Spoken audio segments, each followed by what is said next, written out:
Guess what I'm doing? I'm washing dishes, and whenever I wash dishes, you know what happens. The inspiration starts to flow, thoughts come into my mind, and I was thinking about Jesus, of all people. I was thinking about Jesus and about something that it says about him in the Bible. It says in a verse, and you're going to have to look it up because I don't remember the addresses. Let's pull that gray hair. I don't remember the scripture addresses, but it says something that he suffered in all things, just like us. And when it's I think it's later in the book. I think it might be in Hebrews.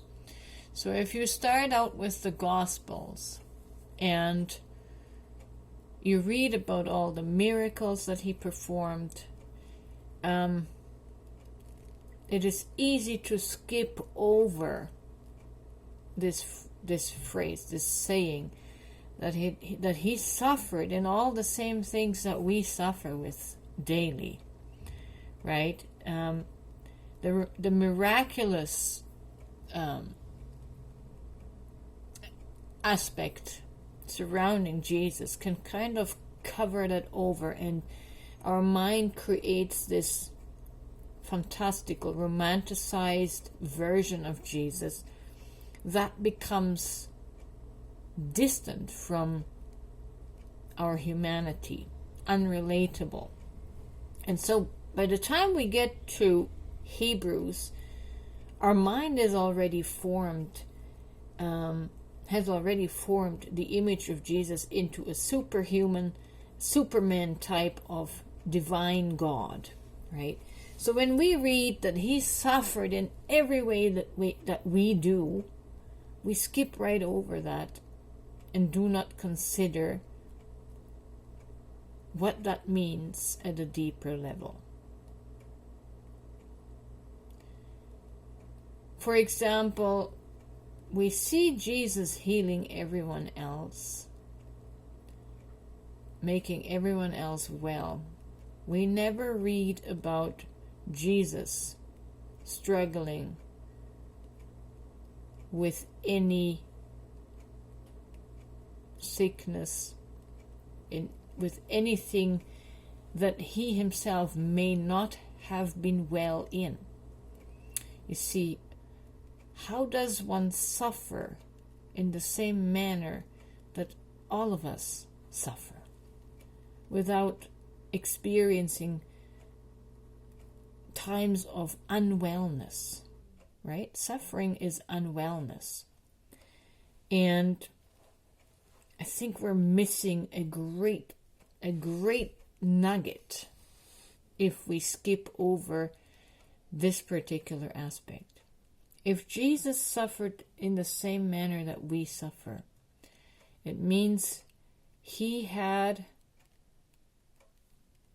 an ego mind, he had a divided consciousness that would have had him be in victim mentality, that would have made him feel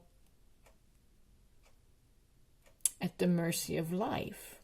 But you see, most of Jesus' life is not recorded.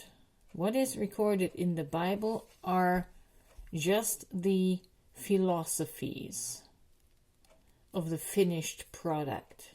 But Jesus didn't come here as a finished product. He didn't come here enlightened out of his mother's womb. These are the stories that we have been given. But if he came out of his mother's womb enlightened as pure divinity, how can this scripture passage apply that says he suffered in everything in the same manner we suffer? He was a human being, and he suffered in every way that we suffer with. But unfortunately, that has not been recorded. Those are the missing years where Jesus wandered around, wandered to the east, wandered to India, or who knows where he went, right? But those are the silent years. We know nothing of his struggles. Only little tidbits are mentioned in the Bible. For example, when he went into the wilderness to fast for 40 days and 40 nights, he suffered. He suffered. He met the devil there. He met his ego there in the wilderness, and he suffered.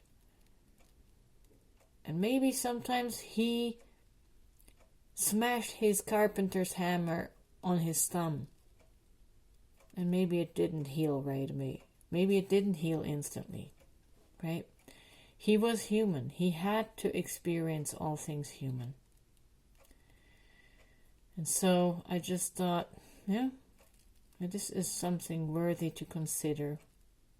How did he suffer in every way we suffer? Makes him more relatable if we humanize him,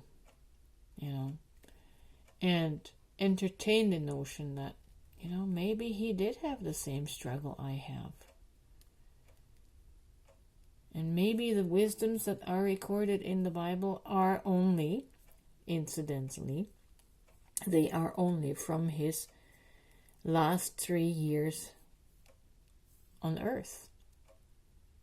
His last 3 years before departing this life. By then he had gained a lot of wisdom from the suffering, from the experience. So I just wanted to highlight that and make it a little bit more relatable and helpful to know that Jesus was just like you. Just like you. He had the same kind of struggles, just like you. That means you have the same potential, just like him. To rise above it, to master the human condition, and to live from your divine consciousness, from your divine soul, that raises you, that resurrects you above the mortal condition of the ego. I hope this helps, and I wish you a wonderful day. May a lot of love and may some joyful moments meet you today.